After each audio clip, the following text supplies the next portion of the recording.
अस्सलामुअलैकुम, क्या हाल चाल है मेरे अज़ीज़ दोस्तों। आज मैं डायरेक्ट आपको लेकर आई हूँ यहाँ पर धतूरा सेट्रोमोनियम के बारे में बताने के लिए। तो जनाब, ये है धतूरा का पौधा। आप इसका फूल देख सकते हैं जो कि शहनाई की तरह है, और ये कम से कम आप इसे आराम से देख सकते हैं, ये 7 से 8 इंच लंबा है और ये शहनाई की तरह है। धतूरा के जो फूल हैं वो कम से कम 7 से 8 इंच तक लंबा होता है, आगे से खुला होता है और 5 लंबी लाइनों के जरिए इसे तकसीम हो रहा होता है। देखें, ये आपके सामने ही है। ये 5 लंबी लाइनों के जरिए तकसीम है और पीछे से तंग और सफ़ेद फैला हुआ आगे से होता है। धतूरे का पौधा आमतौर पर मौसम बहार में फूलता है और जेठ में, आषाढ़ में ये फल पक जाता है। जैसा कि ये आज अक्टूबर में ये बिल्कुल पककर तैयार हो जाता है। बतौर दवा इसके जो पत्ते और जो ख़ास तौर पर इसके बीज हैं वही इस्तेमाल में होते हैं।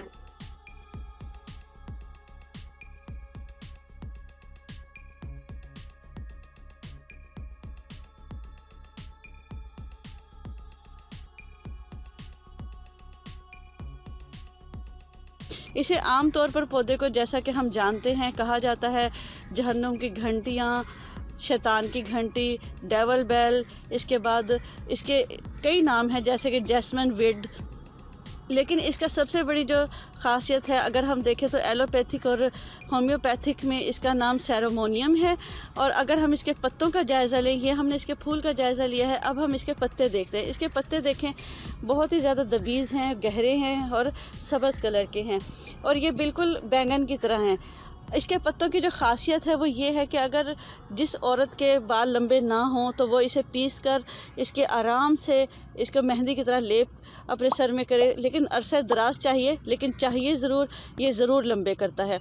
अब हम इसके फल को देखें तो इसका फल जो है, यहाँ पर हम इसका फल देखेंगे। ये देखें, ये इसका फल है और ये जो इसका फल है ये बहुत ही कारआमद है। आम तौर पर हिकमत में जो है वो इसका फल ही काम आता है। जैसे कि अगर हम देखें इसके पत्ते और ये जो इसका फल है ये सबसे कारआमद है और सबसे ज़्यादा यही हिकमत में इस्तेमाल होता है।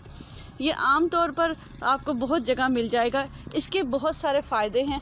अगर हम देखें तो इसे तो ये बहुत ज़्यादा फैला हुआ होता है। आप इसे यहाँ पर आराम से देख सकते हैं। इसके कई खूबियाँ हैं। ये नशा आवर है, अगर कोई शख्स इसे खा ले तो हज़ियान बकना शुरू कर देता है। अगर हम इसके जो ख़ास तौर पे इसका फल है, अगर हम उसे देखें तो ये इस वक्त कच्चा है। ये देखें, ये इस वक्त कच्चा है। इसका फल लगभग अखरोट से बड़ा और अंडे के बराबर गोल होता है। इस पर अरंड के डोडे की तरह नरम कांटे होते हैं, लेकिन ये फल 4 हिस्सों में तकसीम होता है जिसमें हर वक्त बीज भरे हुए होते हैं। शुरू में ये फल गहरा सब्ज़ है, जैसा कि ये आपके सामने है, और बाद में ये सफ़ेद माइल सब्ज़ हो जाता है। ये देखें, मैं आपको दिखा रही हूँ। और जब ये पक जाता है तो अंदर से भूरे या स्याह रंग के इसके अंदर से तुखम निकलते हैं। धतूरा के ये डोडे ख़ास तौर पर जोड़ों के दर्द के लिए बेइंतहा कारआमद हैं। आप ऐसे काफ़ी सारे डोडे इकट्ठे कर लें, कम से कम आधा किलो ले लें और 1 पाव अगर आप उसमें तिलों का तेल डाल लें और उसे अच्छी तरह जला लें और इस तेल को महफूज कर लें।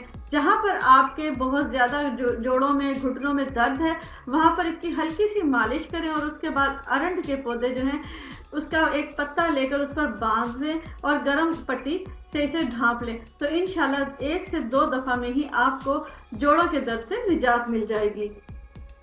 तिब की दुनिया में रवायती तौर पर दवाइयों में ये आम तौर पर बेइंतहा ज़बरदस्त समझा जाता है। इसकी वजह इसके अल्कलाइड्स हैं जो कि 2 तरह के हैं, जो कि नंबर 1 है आस्कोपेलामिन और दूसरा है एट्रोपाइन।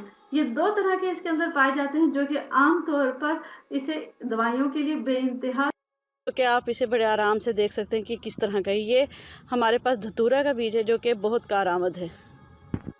ये देखें, मुझे एक इसमें जो है ये मिल गया है जो कि अंदर से खुला हुआ है और फटा हुआ है।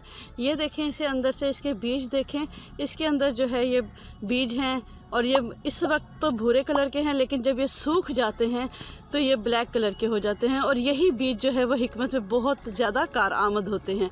अगर हम इसे तोड़ कर देखें तो ये देखें, मैंने इसे तोड़ दिया। ये देखें, ये अंदर से इस तरह का निकला है और ये बहुत कारआमद होता है। ये सूख जाएं तो ये बिल्कुल ही ब्लैक कलर के हो जाते हैं, जो कि मैं आपको अभी दिखाता हूँ। यहाँ पर कई ऐसे हैं जो कि सूखे हुए भी यहाँ पर मौजूद हैं। ये देखें यहाँ पर ये सूखे हुए हैं, ये देखें ये ब्लैक कलर का हमारे पास मौजूद है, ये देखें सूखा हुआ है। और यहाँ पर बेशुमार ऐसे हैं जो कि आप एक दफ़ा इसके ये देखें यहाँ पर भी एक ये फटा हुआ भी है और सूखा हुआ भी है। ये देखें इसके अंदर से ये जो बीज हैं ये निकल रहे हैं, देखें ये देखें ये इसके बीज जो हैं वो निकल रहे हैं और यही बीज दोबारा से उगेंगे और फिर दोबारा से ही वो होना शुरू हो जाएंगे। देखिए सूखे हुए बीज हैं और ये जो बीज हैं ये एक जो दाना होता है ये बहुत कारआमद होता है।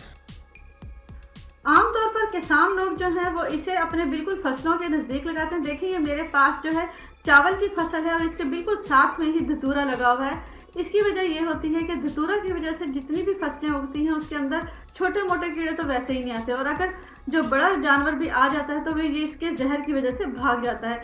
लिहाजा आमतौर पर जो पुराने किसान हैं, जो रवायती किसान हैं, वो अपनी फसलों के साथ खास तौर पर धतूरा को ज़रूर उगाते हैं या ये खुद ब खुद उग जाता है। ये एक ऐसा कुदरती हमारी खाद, ये कुदरती ऐसी चीज़ है जो कि आमतौर पर फसलों को कीड़ों से महफूज रखती है। ये पौधा ज़मीन पर फैल जाता है और अमूमन 4 से 5 इंच ही ऊंचा होता है। आमतौर पर यह पौधा जो होता है ऐसी जगह पर होता है जहाँ पर ये खुदरो तौर पर आराम से ये उग सके। ये देखिए यहाँ पर हमारे सामने घास है और ये बहुत ही घास का ऐसा एरिया है जहाँ पर ये बआसानी उग रहा है।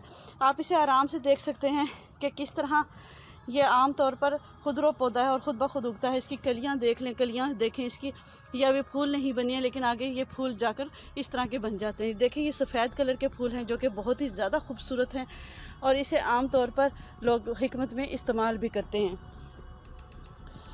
ये बहुत ही ज़्यादा जहरीला होता है और आम तौर पर हज़ियान के होता है। इसका जो खुराक है वो 1 चावल से लेकर 4 चावल तक है। उम्मीद करती हूँ कि ये मेरी आज की वीडियो आपको लगेगी बहुत ही ज़्यादा शानदार और मज़ेदार।